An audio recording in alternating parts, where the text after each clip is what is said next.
Hi, looking for an apartment? Let's talk about that. There's a bunch of things you need to do.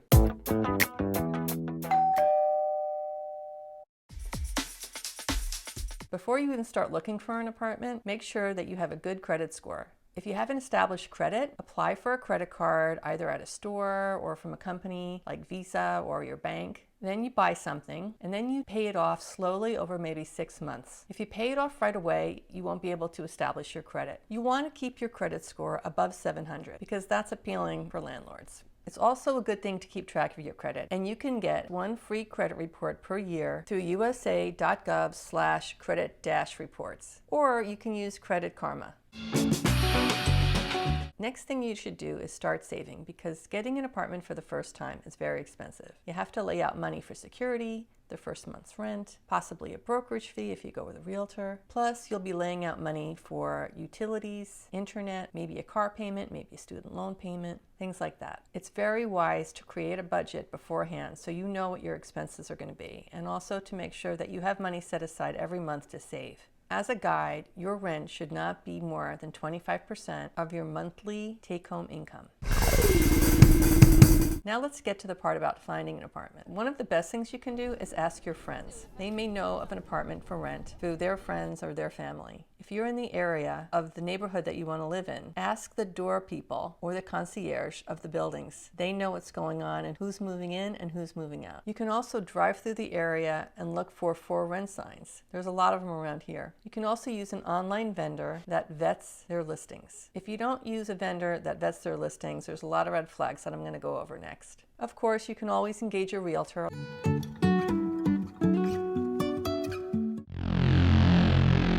Here are some red flags to look for if you're using an online service. If the listing is well below the market rent in the area, if the listing doesn't include the apartment address or the apartment number, if the listing includes photos with an MLS logo in one of the corners. Usually these are of poor quality as well. After making contact with the ad, the representative or landlord makes excuses on why they can't meet you at the property. Another red flag is if they ask you to wire money, usually into an account abroad, and if they don't ask you to go through an official credit or background check.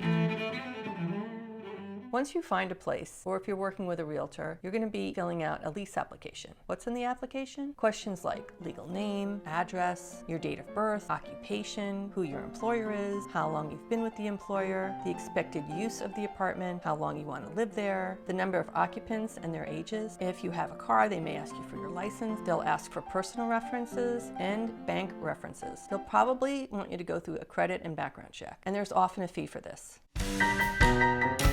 Here's some other things that you should do before you rent. Verify that the person you're meeting owns the apartment or that the representative has the authority to show you the rental by checking public ownership records or asking for homeownership documents. Make sure the names match. Check online reviews of the building and management company. Tour and inspect the apartment before any money changes hands. Use certified checks for initial month rent and security. Insist on a written lease and make sure the landlord's name is on it. So what's a lease? A lease is a contract, and it includes basic information like the address and square footage of the apartment, the lessor's name, the lessee's name, the base rent term, which is how long you plan to rent the apartment for initially, what kind of renewal will you be offered, whether it's month to month after the lease is over, or if you're going to be signing a new lease. Is there an option to buy the apartment? Sometimes this is included if you're renting an apartment that was previously on sale. What kind of usage for the apartment? Is it strictly a place for residents and sleeping? Are you allowed to have an office there? Make sure you check those things if you have any other plans besides using it as a primary residence. If you're using a guarantor, which is somebody who's guaranteeing the lease for you, that information will be there too. What kind of a deposit is expected? And what are the responsibilities of the landlord? Repairs, security, maintenance, things like that. If upon touring the apartment you notice that things aren't working, make a note of it and ask the landlord to fix it before you move in. When you do sign a lease,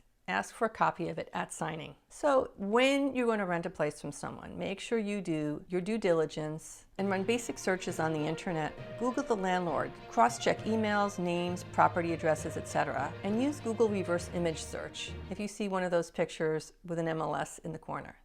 Another tip is to make sure the apartment is vacant before you hire a moving company or have things delivered there. You want to make sure that whoever was in the apartment is gone. When you take possession of the apartment, take out your phone or your camera and do a short video or take pictures of the condition of the apartment. That way, when you leave the apartment someday, you can prove what the condition was when you moved in, so you won't be accused of any kind of damage. Take good care of it. Don't trash it, keep it clean, and pay your rent on time. That's my advice. And if you do have a problem, alert the landlord in writing via email or by mail, whatever it says in the lease on how you're supposed to communicate these things. Most landlords are terrific and will get the things done, but you should have some kind of a paper trail just in case you need it. Also, if you end up in a sublease situation, whereas you're renting an apartment from somebody who has a lease and they're going to rent it to you for maybe 6 months or a year because they're going out of town or whatever, make sure you get a sublease agreement and that the landlord signs off on it. I hope this information was helpful. If you have any questions, you can certainly reach out to me. Thanks for watching, and if you'd like to see more videos, please subscribe.